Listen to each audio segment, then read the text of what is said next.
Good morning, captains. It's me, TONIK TZW. We're here in the Tier 8 Hayate, which was a campaign reward ship some time ago.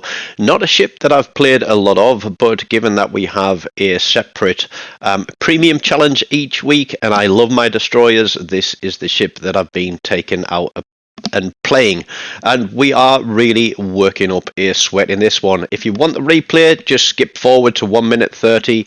This is just going to run through the build. So we've got main battery, then we've got rudder traverse, because this thing seems to turn really slowly. Obviously we're running concealment mod, and then we have got an upgraded epic main battery mod 3. I'm running Kurita, who seems to be the only real gunboat commander, and it's fairly standard build. If you want to run pure gunboat, you could, of course, drop mortar in there. I run twist and track instead of perceptive for the extra turret traverse, because the turrets do turn a little bit slower than what I'm used to. But again, full gunboat, you could go for reaching out. Then smoke on the water to give us a nice long smoke screen, and I always run unstoppable because I hate being dead in the water. Your alternatives are Leviathan to give you some extra hit points, or you could also take Evil Sparks, which does give you some extra HE penetration, but not sufficient to really be doing a lot of damage at the top tier. Now, there is a division here who are going to get a little bit thirsty for a couple of kills in this game. I really think potentially a couple of extra kills could have been mine. It wouldn't have been a cracking game, but it certainly would have been a little bit better. But as I say at the start, I work hard for MVP in this game. And it is domination, and I am going to do my jobs of spot, capture, and kill. Now, most people just sail straight through this gap and into the middle of the cap, and you get in an early gunfight. And I'm playing solo, and I decide that I'm actually going to give a little bit of help to the cruisers behind me, and I am going to drop my smoke here and hope that they're clever enough to use that, and if they've got sonar, to use that so that they don't get torpedoed in that smoke screen. And what I have seen quite a lot in this game on this map, down there on the left hand side of the island is where the other team will tend to tuck in, and I noticed that a lot of people have been using this little spot here. So I decided to give it a go. I don't like to be tucked in hard against an island where I'm not able to spot, but we've got two turrets on the rear of this ship. We're on the cap. We will shortly be contested. And I can see that there is, from my twist and track, a ship round to what would be around my 10-11 o'clock, but there is also a ship tracking across the cap as well. So we're contested. Now we need to spot, but the Somaliland gets himself spotted, and with those turrets out there, we're going to keep it backing up, and then we're going to go guns on and hope that the cruisers are going to put some fire onto this guy as well. There we go. The shots are on. We are going to get onto that guy. His turrets are across the other side looking at the cruisers. I've no doubt he's broadside to get torpedoes out, and I take some fire from my, well, rather from the right side of the screen. There's a Kleber there. Now he's dangerous. He's probably hit a main battery reload booster, and in a straight gunfight I've probably got him beat on reload once that booster is run down. And I think he knows where I am now. He's going to try and come round the corner at me. So we're backing up, we're keeping our eyes on these little gaps between the islands, and we realise that we have got range on that Burgoyne. So we're going to put a spread out there, one towards the Burgoyne and one towards the corner, just in case that Kleber decides that he's going to try and sneak back in again. But it looks as though he's moving away. So I'm pinging the map just to let guys know that there is a ship coming round there to the centre, and it seems to be that the division spawned in the middle. They've taken B cap in the centre, which is great, and we are shortly going to have C cap as well. And I'm just worried about where this Kleber is going to pick up, but we've got a Shimakaze and a Daring here as well, so 3 destroyers against 1, that should be a pretty easy battle. There is the Kleber. He is travelling at a high rate of knots across the map, so it looks like he is running to support the ship on B cap, but he's taking fire as he goes. I am also going to put some shots out there towards him. We do land a couple of torpedoes on that Burgoyne, and we're looking for that torpedo spread on our left and hoping that we can get out of the way of it in time. There is something else on Bravo Cap apart from that Kleber, and there is also a Yamato out there to our left hand side. Not quite in range yet, but we got smoke out there, and it looks like, judging by how quick the cap is turning, there are at least 2 ships on B cap, so that's something we need to be aware of.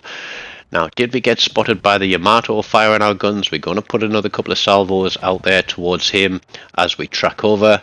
But we get a destroyer spotted. It's a Z46, and so we are going to start switching our attention, because if he hasn't taken any hits and he is accruing cap points, we can get some cap resets.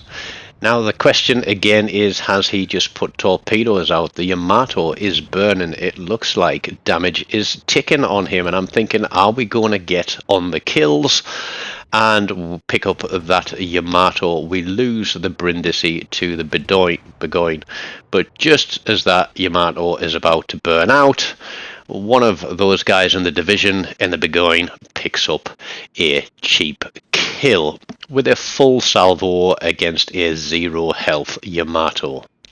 So bravo for that one. I really could have done with that. But there we go, the Z46 has backed himself all the way up, and as I said, it's quite a handy gunboat this. Don't build it as a torpedo boat, build it as a gunboat. You will have just as good a chance against other destroyers as you would against battleships running torpedoes only. Shima's there. I'm running face first into the rock, thinking, if he's got a wall of skill coming through that gap there, I don't want to be in the way of it.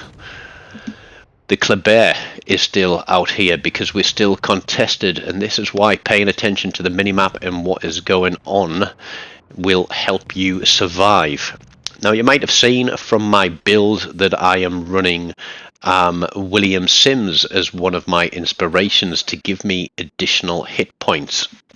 I think it's currently 360 at the level that I have him per tier of ship. So what's a 360s? 8 3s is 24, 6 8s is 48. So what's that? 2880, 2880 extra hit points. But Kleber reveals himself and we get him out of the game, and then we're going to push in. We've got the Shima, we've got the Daring, I think it is as well, the 2 ships that are in division. So they started on this cap, so I think only rightly so they've come in to help take the cap back. It is 6 ships against 4. We have an advantage on points, we have an advantage on ships, and we're shortly going to have an advantage on caps as well.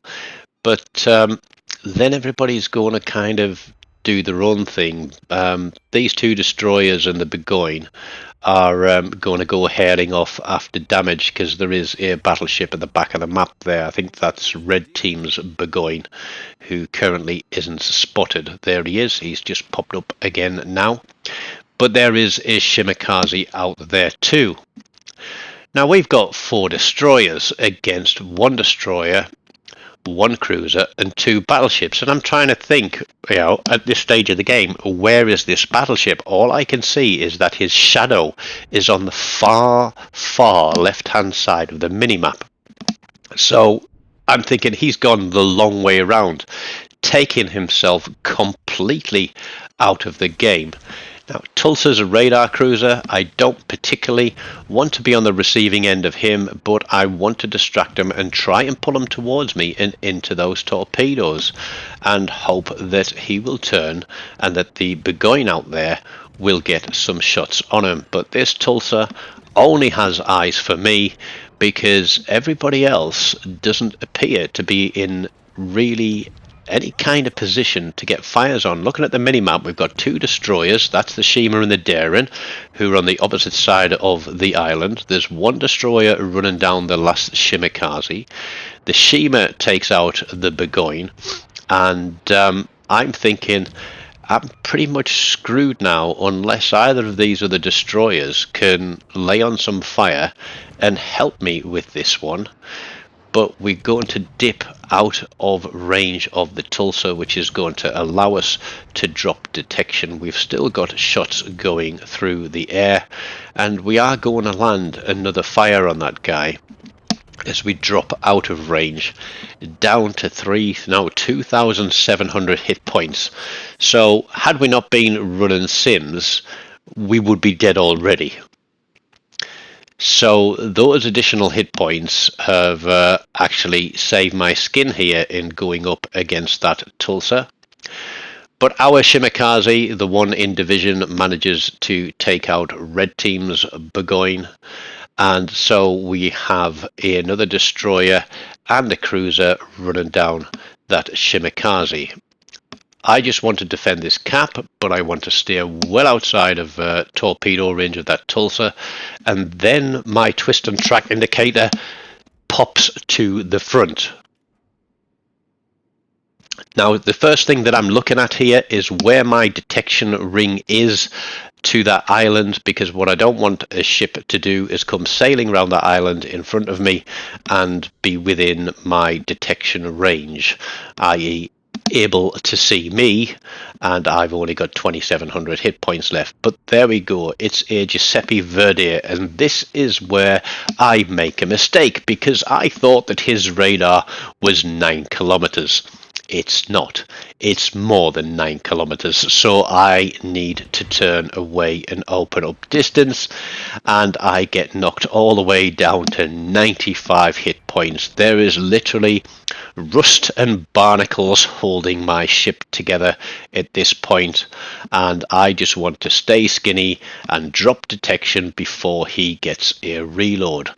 But he isn't done with me yet. Now, he knows I'm sailing away in a straight line, so I want to get off that straight line just in case, as he does here, he tries to blind fire me, and I get very, very lucky there.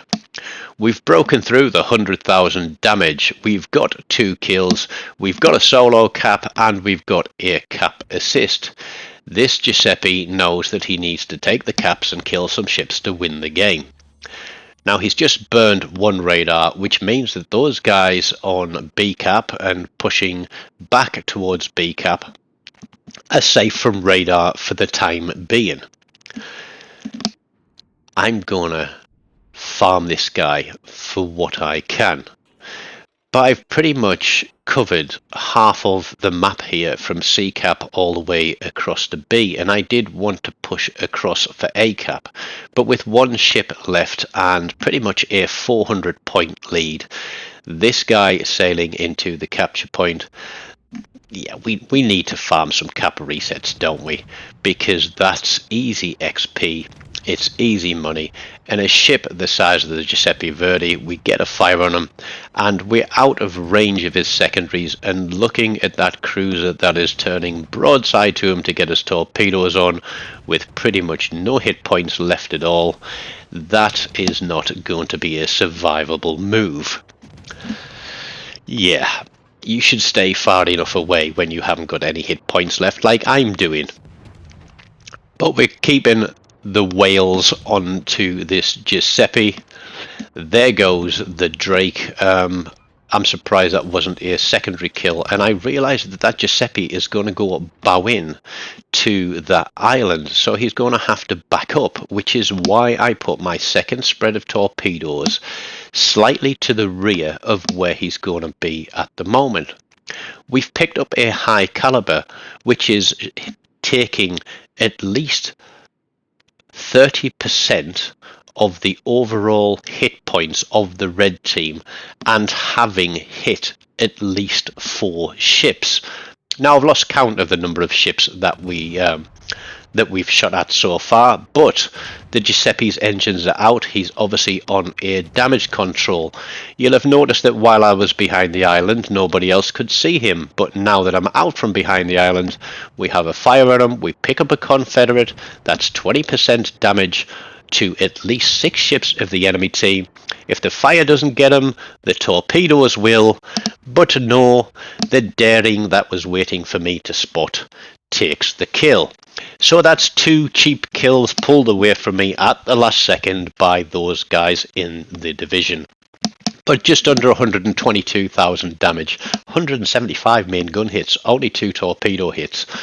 But when you're finishing pretty much 1,000 XP above second place, the daring and the Burgoyne there with 2 kills each, which should have only been 1, guys, if you weren't taking cheap shots. I think that shows who was doing the work in that game. It was a good one for me in the Hayate. It doesn't always work out that way, but I thoroughly did enjoy that one, and it's nice to pick up a couple of kills and a couple of medals just to make it all worthwhile. Don't forget, smash the like button, leave me a comment, let me know what your Hayate build is, and subscribe to the channel if you haven't done so. Until next time, take care and goodbye.